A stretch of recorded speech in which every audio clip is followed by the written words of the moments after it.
આજે એના થકી આ બધા લીલા પીળા આ બધા આપણે લીલા પીળા મેં હમણાં કીધું ને કે ઓલા વાવતા ગયા છે, આપણે તો ખાલી તૈયાર ઉપર લડીને ખાઈએ છીએ. અને મારા હામત બાપાએ નાચ જાત નથી જોઈ સાહેબ, કોઈને વાલા વેરી નથી ગણ્યા. જેટલા મારી મેલડીની પાસે આવે એ બધા મારા છે, આવું વિચારતા.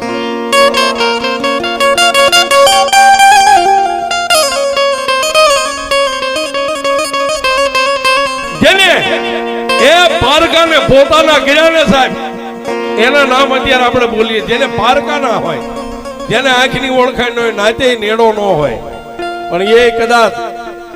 મારી હામત બાપાની એક ગરીબાઈની દેવ મેલડી પાસે માણા આવી જાય ને સાહેબ, બહુ દૂર નહીં. પણ આ મોરબીના માધાપરની માલિપા જીવતો જાગતો દાખલો આપણે ડુંગરભાઈ હે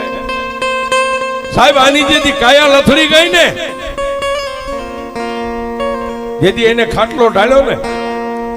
તેથી ફરતા ફરતા નાના નાના પહોળા પોતાના મા બાપ પોતાની પત્ની આ ડુંગરભાઈ ફરતા ફરતા હતા.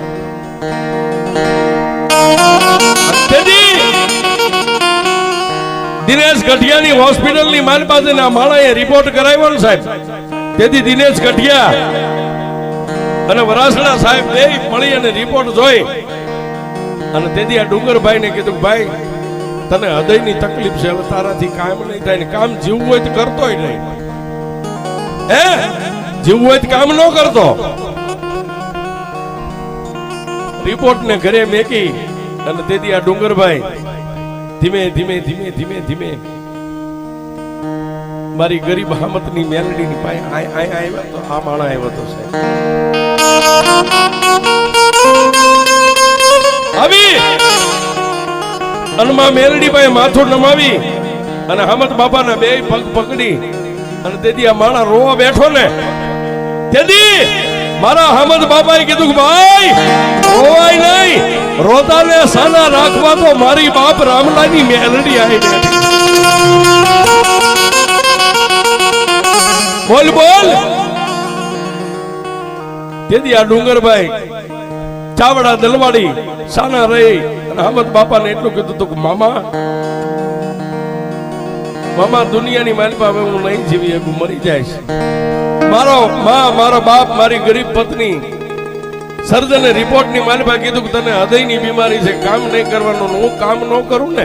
મારો પરિવાર ભૂખ્યો મરી જાય.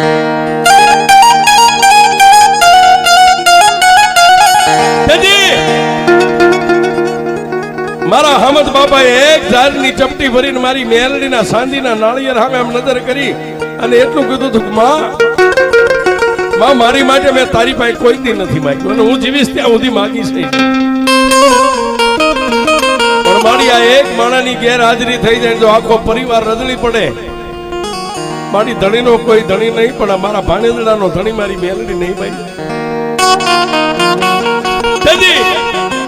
હાથની મારીમાં દાણાનો વધાવો લીધો ને, તેથી દાણાની માલિપાથી મારી મેલડી બોલી હતી કે હામદ મારા પારે આવે ને મારી મેલડીના ચરણમાં આહુડા પડે અને જો એના આહુડાનો પિયાલો કરી ન પી જાવ તો હામદિયા તારી મેલ.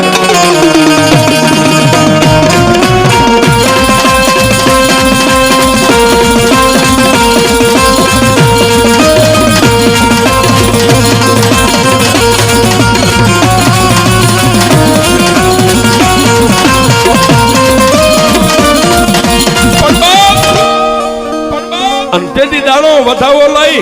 અને કીધું કે લે ભાણિયા દાણો ખાઈ જા અને ફરીવાર એને ડોક્ટર પાસે રિપોર્ટ કરાય અને જો હૃદયની બીમારી ડોક્ટરની નજરે થવા દે ને તો મારા ગરીબ હામદની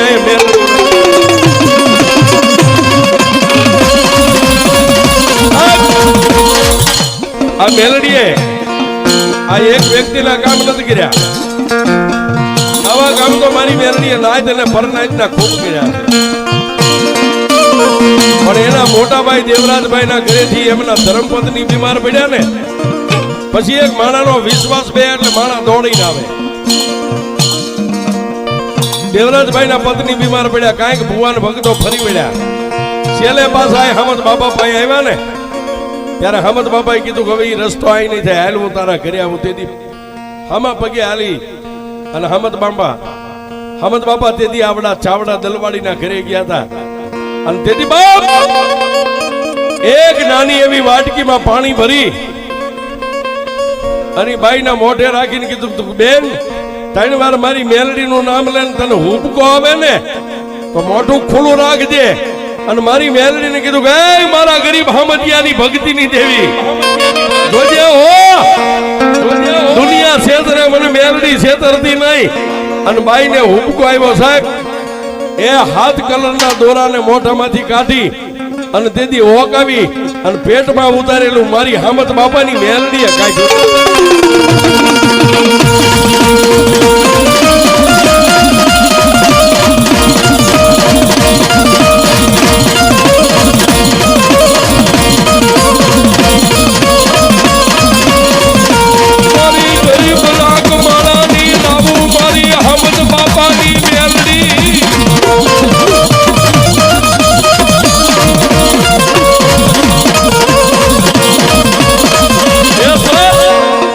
એટલે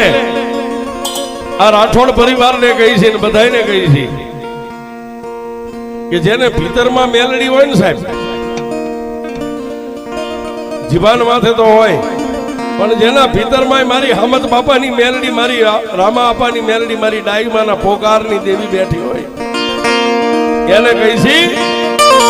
એ મેલડી ના નામ ઉપર ભરોસો રાખો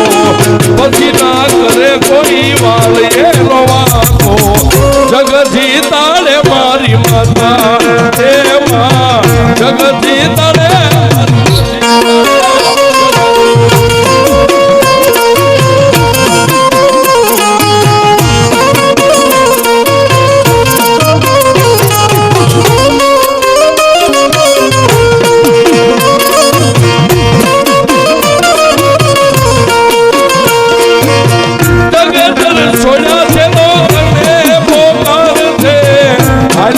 મેલડી તારા બાળક બેહાલ